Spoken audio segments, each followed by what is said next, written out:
Lot number 4 is a story called Life in a Dead Man's Hand. And along with it come a set of 3 dolls, funereal dolls from Chancay in Peru. It's a place where I have spent a lot of time, and curiously I've spent a lot of time with grave robbers there. So I am thrilled to have the 3 Chancay dolls and the story attached to them.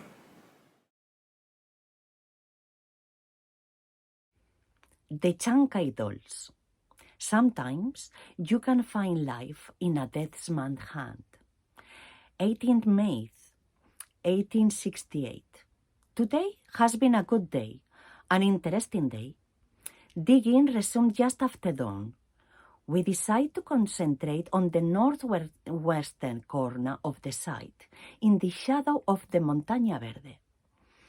Over the past days, the area has revealed a number of hollows in the ground, none of them significant in themselves, but collectively they seem to indicate human activity of some description. All of us with the same idea of what it might be, but none daring of say, for fear of jinxing the expedition. Less than an hour in, Pablo called me over. An urgency in his voice alerted me immediately. I hurried across, and there... but I need to start earlier than that, for I have just remembered the dream I had shortly before waking. Although dreams suggest that they were images of some kind, this was more about a sound, a drumming in my mind with a steady hypnotic rhythm. Da-da-da-da, da-da-da, da-da-da-da, da-da-da, da-da-da-da, da-da-da-da. On and on it went, as if for hours, until words seemed to be added to it, like a chant. Even now, as I recall the experience, I can hear them quite clearly. Ha llegado la hora, ha llegado la hora, la semilla, la semilla. The time has come, the time has come, the seed. The seed. How strange I should remember this now. Yet all through the day, it was as if the dream had ever existed.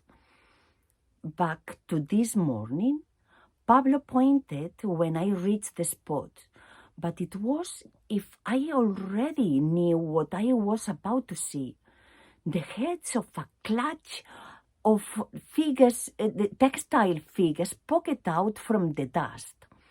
Beside them, skeletal remains over 400 years old of a member of the Chancay civilization's elite class. Later, preliminary observations suggest they are those of a man in his 30s. I knelt down to take a closer look, my heart beating hard in my breast. This was, after all, what we were hoping to find, a burial site, and within the graves, examples of the mysterious dolls said to have been interred with the dead. I admit my hand trembled with excitement as I started to brush away the soil. Within minutes, the figures began to reveal themselves. There were 3 of them, squeezed together in the left hand of the dead man, whose fingers bones lay scattered in a hollow beneath them like rays from the sun. From behind, I heard Pablo mutter something. Suerte. Luck. Although whether he was celebrating the luck of our find or wishing me luck because he thought I was going to need it, I couldn't be certain. Despite being a scientist, occasional glimpses of a superstitious background appear in him now and again. Before luncheon, The figures had been released from the Chancay's hand, dusted down as well as possible, and were lying in a row on my table. They vary between 6 and 10 inches each high, and 3 to 4 inches across. From what we know so far of their tradition, based on the distinctive fashioning of their hair, they represent 2 females and 1 male. The textile of which they are made are in super condition, having suffered very little degradation in this exceedingly dry soil. Inside, from what is visible where the stitches has opened, they are stuffed with straw and dry grass. It is my firm belief that they represent the best preserved examples of so-called Chancay burial dolls ever to have been found. A point I should be making very clear in the paper I have been invited to give to the RGS on our return to London. And the colors, by God, how bright they are, even after all these centuries in the ground. We may know precious little about Chancay civilization.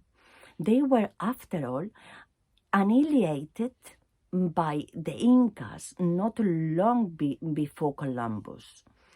But based on these figures alone, one has to speculate that they were a gay, fun-loving people. I made notes quickly as I examined each one, conscious that our midday break would soon be upon us. When tools would be downed and the day's labor effectively ended, finding local help prepared to work more than 4 hours in a given day has proved a thankless task. I heard the familiar clang of the iron bell heralding the arrival of La Tuerta. This old hag is blind in her left eye, hence her nickname, the one-eyed woman.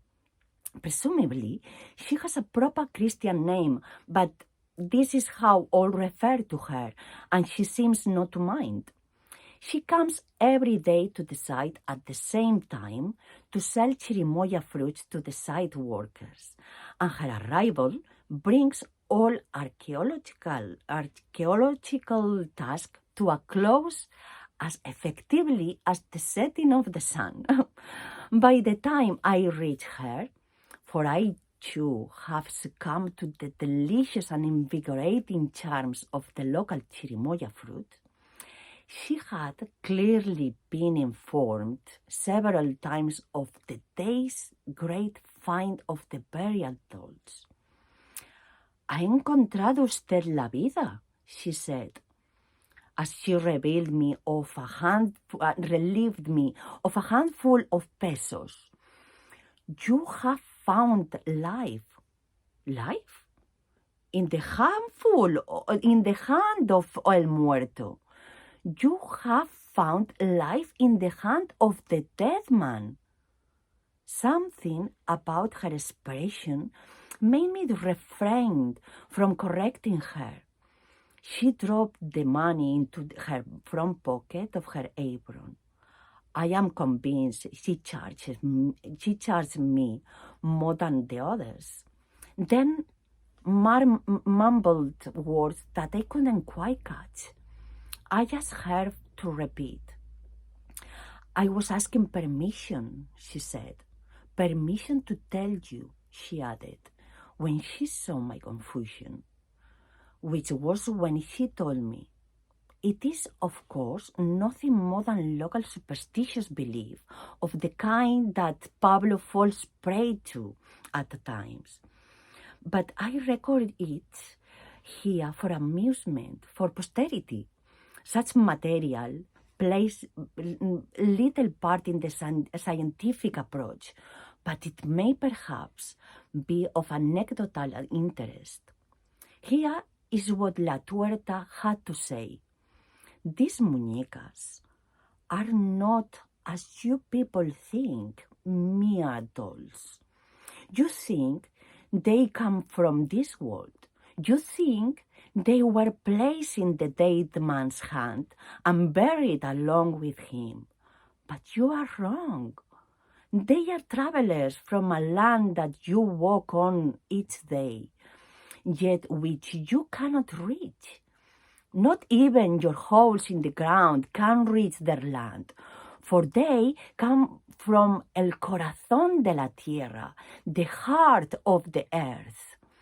It is they who find and come to us, not us who make them, as you believe. And they bring with them a secret. Here she paused. For a moment it was unclear whether she could carry on. She mumbled again. I urged her to continue. A secret, she said at last. A secret so sacred and so big and so important that it can't only be trusted to their kind.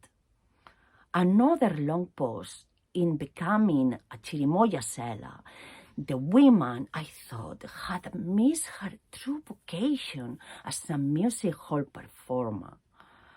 And do you know what they are trying to say? She gave no time to answer what was clearly a rhetorical question. They are saying, siémbrame, siémbrame, sow me. Inside each one, deep inside its belly, buried in the straw and grass, there is a seed, but not ordinary seed. It is la semilla de la vida, the seed of life, the seed that restores life to the earth. Nothing less than life itself. At this point, she dropped her basket of fruit, scattering them on the ground, and flung out her arms. Not everyone can find the seed, however. Some do not know what it is. Others recognize it and grind it into flour to make bread to eat. Only a few understand its true potential and sow it for those who will come after them. Yet such as these come only once every 1,000 years. A clue, perhaps, no one and one worth exploring, that these figures represent some primitive fertility symbol, a promise of rebirth in the face of death. A not uncommon idea within underdeveloped societies. Yet there is a catch, and here she leaned in closer to me, her voice dropping to little more than a whisper. Only one of them bears the true seed. Choose the right one and plant its sacred gift, and you will sow eternal life. But choose the wrong one, and destruction and decay shall be your only harvest. Now they are with you. You have stolen them from the hand of the dead man. Life or death are for you to choose. How will you tell which is which? And with this, she simply stopped, bent down to gather her fruit, and walked away.